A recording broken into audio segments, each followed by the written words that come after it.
The moon cast a silvery glow over the Nevada desert as satellites tracked across the night sky. Inside the Deep Space Monitoring Station, coffee cups littered the desks and tired eyes stared at endless streams of data. It was just another quiet night shift until something strange appeared on Dr. Kim Ta-won's screen. "This can't be right," he muttered, reaching for his glasses. The anomaly had appeared suddenly at the edge of their solar system, moving in a way that defied natural physics.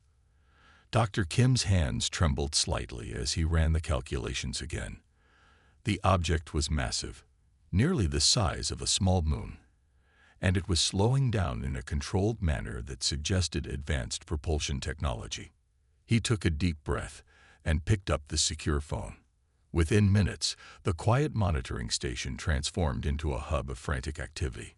Military officers rushed in, their boots echoing on the metal floors. The Earth Defense Command mobilized its forces worldwide, though they all knew their weapons would be useless against something of that size. Lieutenant Park Jia sat at the main communications console, her young face illuminated by the blue glow of holographic displays. She had trained for first contact scenarios, but nothing could have prepared her for this moment. The alien vessel's trajectory brought it closer, and strange energy signatures began interfering with Earth's satellites. "Sir," she called out suddenly, making several people jump. "We're receiving a transmission. The pattern, it's structured, definitely artificial."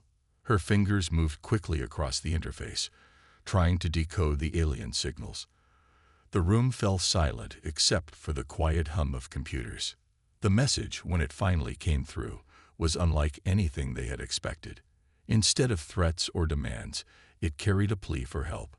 The universal translation matrix struggled at first, but the desperation in the alien voice came through clearly. "People of Earth," the message began, "we are the last survivors of the Nixari. Our civilization faces extinction, and you are our final hope. We request sanctuary and assistance. Please respond." Dr. Kim watched as his superiors argued over the proper response. Some wanted to shoot first and ask questions later, while others saw this as humanity's chance to prove itself to the galaxy. In the end, the decision fell to Director Lee Sung-min of the Global First Contact Initiative. Director Lee was a practical man who had spent his career preparing Earth for exactly this moment. He stood before the emergency council, his gray hair neat despite being called from bed in the middle of the night. "We cannot turn them away," he said simply. "This is a test of our humanity. We must help." The alien vessel, when it finally came into visual range, was beautiful in a strange way. Its surface rippled like liquid metal, reflecting the sun's light in rainbow patterns. As it approached Earth's orbit, smaller defense satellites tracked its every move, ready to respond to any hostile action. The Nixari ship docked with the International Space Station with surprising grace for its size. Teams of scientists, diplomats, and soldiers waited in the airlock, their hearts pounding. The inner door of the alien ship opened with a soft hiss, revealing their first glimpse of the Nixari. Ambassador Ren stepped through the doorway, his translucent skin glowing softly in the station's harsh lighting. He stood nearly 8 feet tall, with elegant movements that seemed almost liquid. His large, multifaceted eyes reflected the amazed faces of the humans before him. "Thank you," he said, his voice translated through a small device at his throat, "for not destroying us on sight. Many others have tried." He bowed deeply, a gesture they later learned he had studied from Earth's broadcasts. "We have traveled far, running from those who would see us extinct. You are our last hope." As the ambassador spoke, more Nixari emerged from their ship. Each one appeared slightly different, their skin patterns unique like human fingerprints. Some showed signs of illness, their normally luminescent skin dulled and patchy. They moved with the careful dignity of a people who had lost everything except their pride. Dr. Kim, watching from his station back in Nevada, saw the historical significance of this moment. Humanity had just taken its first step into a larger universe, not through conquest or technological achievement, but through an act of compassion. The real question now was whether Earth could actually help these refugees and what consequences their mercy might bring. As news of the alien arrival spread across Earth, people gathered in streets and homes, their eyes turned toward the sky. Humanity held its collective breath, waiting to see what this new chapter in their history would bring. In that moment, the future of two species hung in the balance, connected by nothing more than hope and the universal desire to survive. The Nixari ship hung in orbit like a second moon, a constant reminder that everything had changed. Humanity was no longer alone in the universe, and their first visitors had come not as conquerors, but as suppliants. What would follow would test not just their scientific capabilities, but their very humanity itself. The lights in the International Space Station's conference room dimmed automatically as Ambassador Ren's skin began to pulse with waves of soft blue light. Dr. Kang Ha-in leaned forward, her recorder capturing every detail of this historic meeting. Around the table, Earth's top scientists and leaders sat in stunned silence as the alien diplomat began to share his people's tragic story. "Our world was once beautiful," Ren said, his translated voice carrying a depth of sorrow that needed no interpretation. "We were builders, healers, explorers. Our cities reached into the clouds, and our ships traveled between the stars." As he spoke, his skin projected faint images, ghostly glimpses of towering crystal spires and vessels that seemed to swim through space like cosmic whales. Dr. Kang watched in fascination as the ambassador's natural bioluminescence created these images. Her xenobiology training hadn't prepared her for anything like this. She made careful notes about how the Nixari's emotional state affected their light patterns, noting the darker purple hues that appeared when Ren spoke of loss. "The plague came without warning," Ren continued, his tall frame seeming to shrink as he recalled the memory. "It started in our youngest. Children began to fade, their light dimming day by day. No cure worked. No treatment helped. We watched helplessly as entire generations slipped away." The room grew colder as Ren's skin darkened to a deep indigo. The projection showed scenes of hospitals filled with Nixari children, their once bright skin dull and lifeless. Several human officials wiped tears from their eyes, the images transcending species barriers to touch something universally painful. The Galactic Federation had rules about genetic research, strict rules. They feared the creation of biological weapons, of plagues that could jump between species. But our children were dying. Ren's hands moved in graceful gestures as he spoke, leaving trails of light in the air. "We begged for exceptions. We asked for help. They refused." Dr. Kang's pencil scratched across her notepad as she documented every detail. The Federation that Ren described sounded vast and powerful, but also rigid and cold. She wondered how many other species might have suffered under their unyielding laws. "Some of our scientists decided to work in secret," Ren said, his voice dropping lower. "They believed they could find a cure if they could just push the boundaries of what was possible. They worked day and night, trying everything they could think of to save our people." The ambassador's skin flickered with rapid pulses of red and gold, emotions Dr. Kang couldn't yet interpret. "When the Federation discovered our research, they didn't try to understand. They didn't offer alternatives. They simply ordered our entire species into exile. Billions of innocent Nixari, condemned for the actions of a few desperate scientists." Images of massive ships filled with refugees played across Ren's skin. The evacuation had been brutal and quick. Entire families were torn from their homes, allowed to take only what they could carry. The Federation had given them one warning: leave or be destroyed. "We wandered for decades," Ren continued. "Many ships were lost. Others fell to pirates or accidents. Each year, our numbers grew smaller. And worse, the genetic damage from our failed experiments began to spread." His skin rippled with dark waves of distress. Every attempt to fix the damage only made it worse. It was like our very essence was unraveling. Dr. Kang understood now why the Nixari had come to Earth. Their species was caught in a deadly spiral, each generation more unstable than the last. Without help, they would fade away completely, becoming nothing more than a cautionary tale in the Federation's archives. Out of billions, less than 10,000 of us remain, Ren said, his voice heavy with the weight of this truth. We are the last. If we cannot find a cure, if we cannot stabilize our genetic code, the Nixari will cease to exist within a generation. The room fell silent as the full impact of his words sank in. These weren't just refugees seeking shelter. They were the last survivors of an entire civilization, carrying the hopes and dreams of their species with them. A soft glow began to emanate from Ren's chest, a new color Dr. Kang hadn't seen before. It was a gentle green, like sunlight through spring leaves. But then we found Earth, he said, and for the first time, there was a note of hope in his voice. We saw how your species faced challenges, how you overcame your own genetic hurdles. We saw your medical advances, your determination to help others. Most importantly, we saw your compassion. Dr. Kang felt the weight of responsibility settling on her shoulders. The Nixari had risked everything coming to Earth. Their fate now rested in humanity's hands. As she looked around the room at her fellow scientists and leaders, she saw the same determination reflected in their eyes. They would help these people, not because it was easy, but because it was right. Dr. Yang Minji stared at her computer screen as the lab grew dark around her.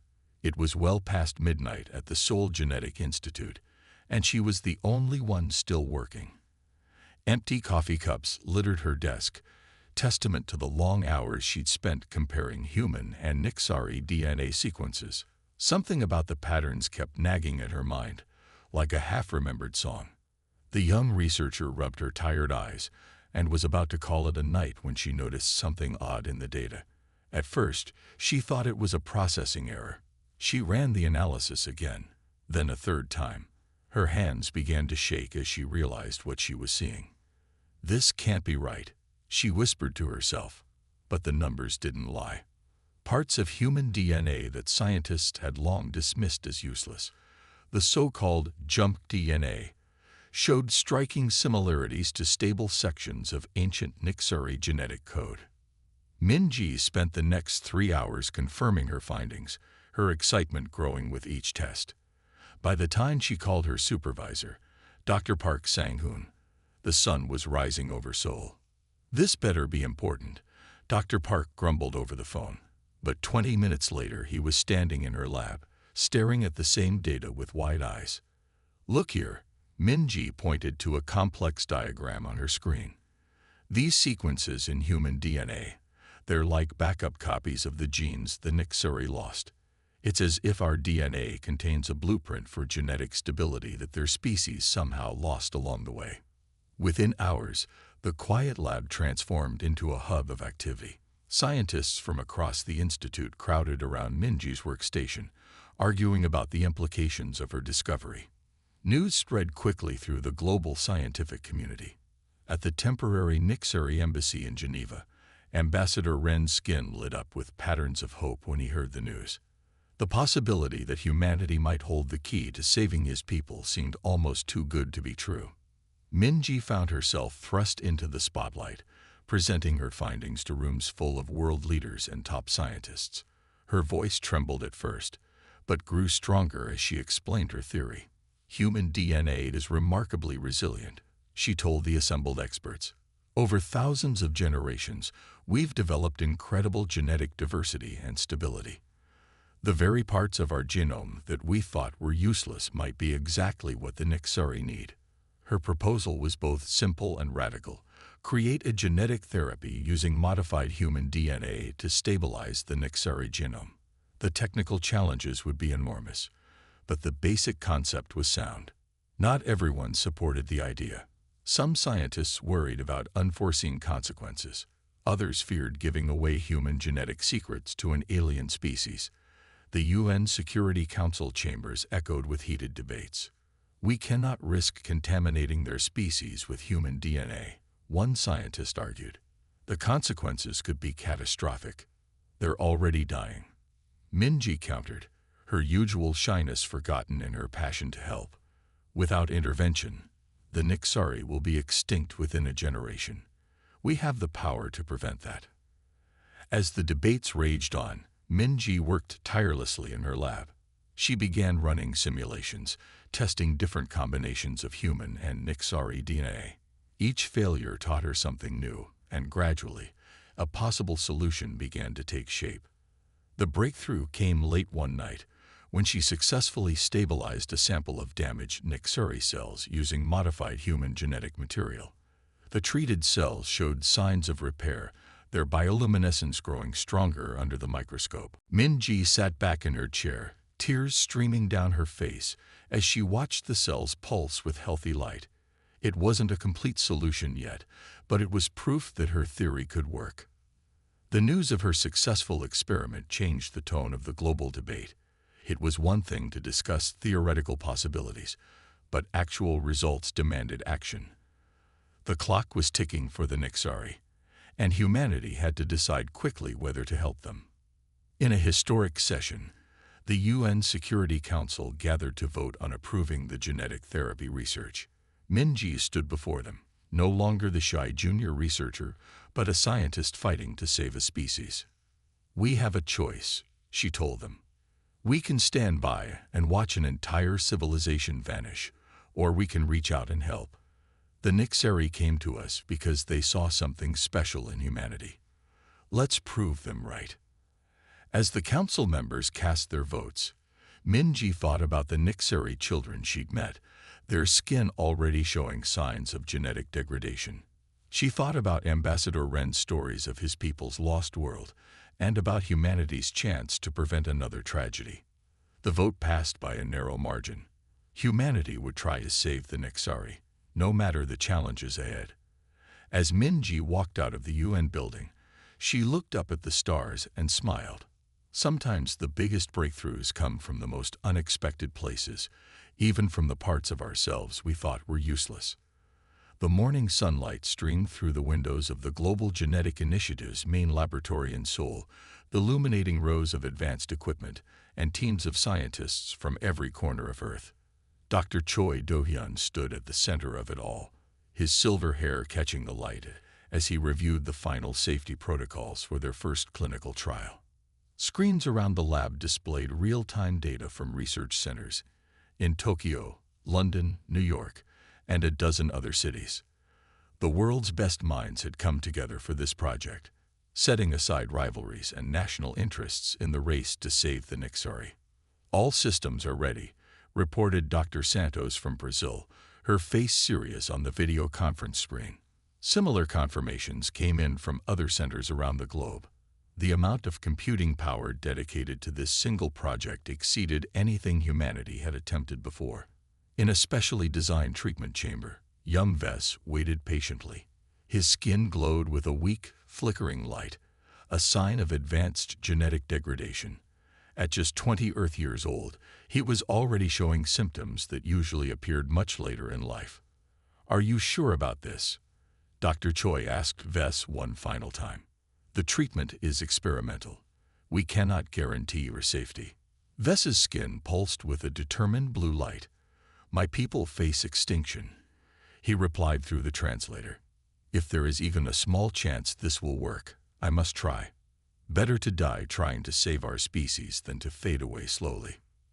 The treatment process began with a careful mapping of Vess's genetic structure. Holographic displays showed the damage spreading through his DNA like cracks in glass. Dr. Choi watched as the modified human genetic material was prepared for the first injection. The room fell silent as Dr. Yang Minji, now a key member of the team, administered the treatment. The modified human DNA, carried by specially engineered viruses, began its work of repairing Vess's damaged genes. For 3 days, nothing seemed to happen. Vess remained in isolation, while teams of scientists monitored every change in his condition. Dr. Choi barely slept, watching the data streams for any sign that the treatment was working, or that it was making things worse. On the 4th day, something remarkable happened. Vess's skin began to glow more steadily. At first, the scientists thought it might be a stress response, but detailed scans showed something unprecedented. His damaged genes were actually repairing themselves. "Look at this," Dr. Yang called out, pointing to a molecular scan.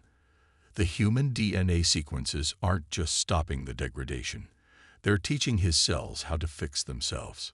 The news spread quickly through the scientific community. Other research centers confirmed the findings with their own analysis.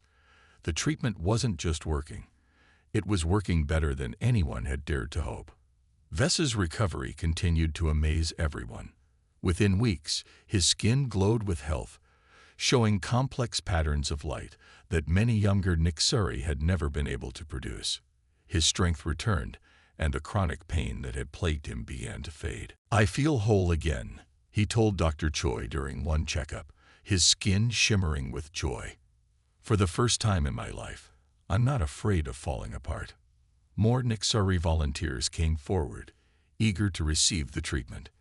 Each success brought new data, allowing the scientists to refine the procedure.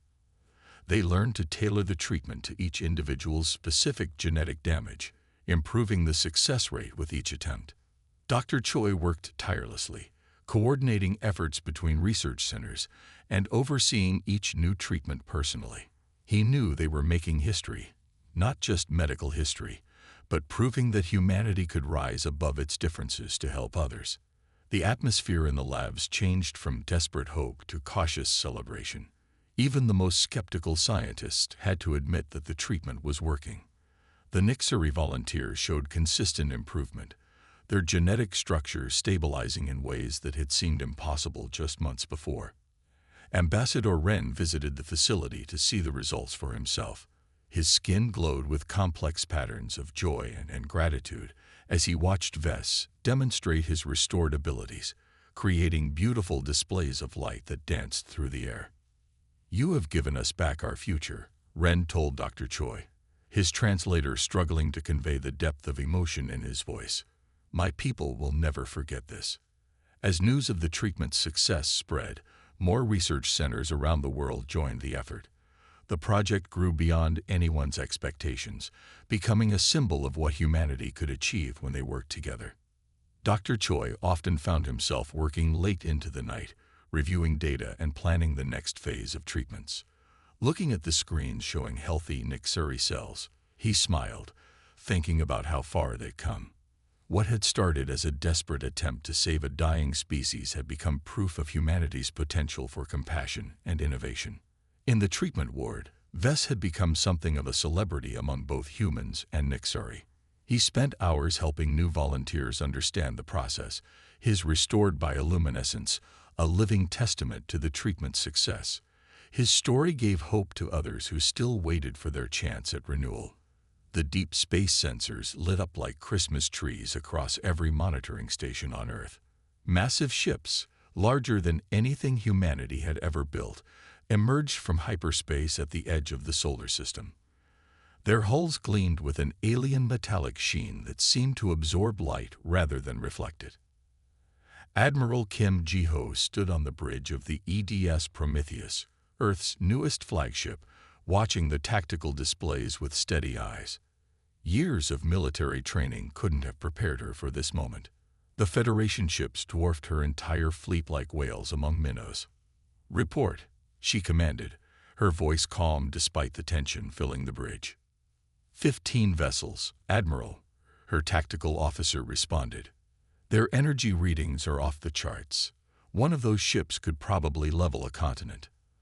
The Federation's message arrived on all frequencies, broadcasting in perfect Earth Standard English. Their voice carried the cold authority of absolute power. "You harbor criminals. The Nixuri are forbidden from receiving genetic assistance. Cease all medical aid immediately, or face the consequences of defying Federation law." Admiral Kim's hands tightened on the railing of her command station. On the medical deck below, doctors were preparing another group of Nixari for life-saving treatment. She thought of Vess and the others who had already been saved, their glowing skin a testament to humanity's ability to help.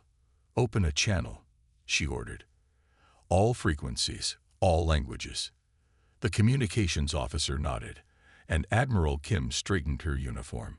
Her next words would either start or prevent a war. She chose them carefully. "Federation Command, "This is Admiral Kim Ji-ho of the Earth Defense Fleet. We have heard your demands. Our answer is no." She paused, letting the words sink in. "The Nixari came to us seeking help, and we gave it freely. They are under our protection now. Humanity does not abandon those in need." The silence that followed felt endless. On Earth below, factories that had once built cars and computers were rapidly retooling to produce weapons and shields based on Nixari designs. Scientists worked around the clock, combining human innovation with alien technology in ways neither species had imagined possible. The Federation's response came as a series of threatening maneuvers. Their ships moved closer, creating a blockade around Earth's orbital paths. They were sending a clear message: submit or be crushed. But humanity had learned from the Nixari's tragedy. They would not bow to tyranny, no matter how powerful it seemed. Admiral Kim ordered her fleet to maintain position, protecting the orbital medical stations where treatment continued despite the threats. In underground facilities, human engineers worked with Nixari scientists to upgrade Earth's defenses. They discovered that human computer systems, supposedly primitive by Federation standards, could be linked with Nixari biological technology in unexpected ways. The combinations created shields and weapons unlike anything the Federation had encountered. "They expect us to be primitive and weak," Admiral Kim told her officers during a strategy meeting. "They think we'll surrender at the first show of force. They don't understand what humanity is capable of when we stand together." The Federation ships continued their approach, but with each passing hour, Earth's defenses grew stronger. Satellites were modified with Nixari cloaking technology. Cities developed shields that could withstand orbital bombardment. The planet's combined military forces trained to use hybrid weapons that merged human and Nixari design principles. Admiral Kim received regular updates on the preparations. She watched as her small fleet transformed, incorporating alien technologies that the Federation had never allowed their vassals to combine. The Nixari's deep understanding of biological systems merged perfectly with human digital innovation, creating something entirely new. "They're moving into attack position," her tactical officer reported one tense morning. The Federation ships had arranged themselves in a formation that their Nixari allies recognized as pre-combat positioning. Admiral Kim opened a channel to all Earth forces. "This is the moment we've prepared for," she announced. "We stand not just for ourselves, but for every species that has faced Federation oppression. Whatever comes next, we face it together." The crew of every ship in Earth's defense fleet stood ready. They were outnumbered and outgunned by traditional measures, but they had something the Federation didn't expect: the combined determination of two species fighting for survival and justice. As the Federation ships loomed overhead like artificial moons, Admiral Kim thought about everything that had brought them to this point. A chance encounter with refugees, an act of compassion, and now humanity's first interstellar conflict. Whatever happened next would change the course of human history forever. She watched the tactical displays, waiting for the Federation's next move. Earth's new defenses hummed with power, ready to protect both humanity and their Nixari allies. The coming storm would test them all, but they would face it standing together. The first shots came without warning. Federation energy beams lanced through space, targeting Earth's orbital defense platforms. But instead of the easy victory they expected, their weapons splashed harmlessly against shields that pulsed with biomechanical energy. Captain Yoon Soo-min watched from the bridge of the Defiant, humanity's first hybrid warship. The vessel represented everything the Federation feared: human and Nixari technology working in perfect harmony. Living crystals merged with digital systems, creating defenses that adapted and grew stronger with each attack. "They're testing our capabilities," she said, watching the tactical display. The Federation ships hung in orbit like massive predators, their weapons charging for another salvo. "Show them what we can do together." The Defiant's crew was a mixture of humans and Nixari, each bringing their unique strengths to the battle. As Federation weapons fired again, the Nixari crew members linked with the ship's biological systems, their bioluminescence pulsing in sync with the shields. Other ships joined the defense, each commanded by joint human Nixari crews. They moved with unexpected grace, using maneuvers that combined human tactical knowledge with Nixari spatial awareness. The Federation commanders found their traditional strategies failing against this new form of warfare. Multiple ships approaching through hyperspace, reported Lieutenant Park, the Defiant's sensor officer. But these weren't Federation reinforcements. The new arrivals were smaller, damaged vessels carrying refugees from other oppressed species. Word had spread through the galaxy's shadowy corners. Earth was fighting back against the Federation and winning. The planet had become a beacon of hope for every species that had suffered under Federation rule. Captain Yoon ordered her fleet to create safe corridors for the refugee ships. Each new arrival brought stories of Federation cruelty, along with unique technologies and knowledge that had been suppressed for centuries. Earth's defenses grew stronger with each passing day. The Federation's blockade began to crumble. Their ships, designed to intimidate through sheer size and power, proved vulnerable to the nimble hybrid vessels of the Earth Nixari fleet. Captain Yoon's tactics emphasized this advantage, using quick strikes and coordinated attacks that confused the larger ships. They never expected us to work together so effectively, she told her crew during a brief respite between battles. They thought their technology was superior, but they forgot that innovation comes from necessity and cooperation, not control. The refugee ships kept coming. The Sol system became a sanctuary for species the Federation had tried to erase from history. Each brought their own stories, their own technologies, their own desire to fight back against oppression. Earth's cities opened their doors to the newcomers. Humans shared their homes and resources with aliens of all shapes and sizes, proving that compassion knew no biological boundaries. The Federation's attempt to isolate Earth had instead created the first truly multi-species civilization in recent galactic history. Captain Yoon found herself at the center of this transformation. Her success commanding the hybrid fleet made her a symbol of what was possible when species worked together as equals. The Defiant became famous throughout the galaxy, its very existence a challenge to Federation authority. The turning point came during a massive Federation assault. Their ships formed a sphere around Earth, preparing to unleash their full power. But as their weapons charged, something unprecedented happened. Ships appeared from hyperspace, hundreds of them, representing species from across the galaxy. They formed a defensive line alongside Earth's fleet. "We stand with Earth," came the messages, one after another. "We stand for freedom." Captain Yoon felt tears in her eyes as she watched the tactical display fill with friendly signals. The Federation's greatest fear had come true. Their oppression had united their former victims into an unstoppable force. The battle that followed would be remembered for centuries. The Federation's mighty ships found themselves surrounded by smaller vessels piloted by crews who had nothing left to lose.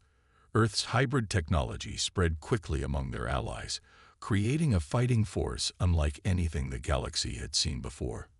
When it was over, the Federation fleet retreated in disarray, leaving Earth's space filled with celebration.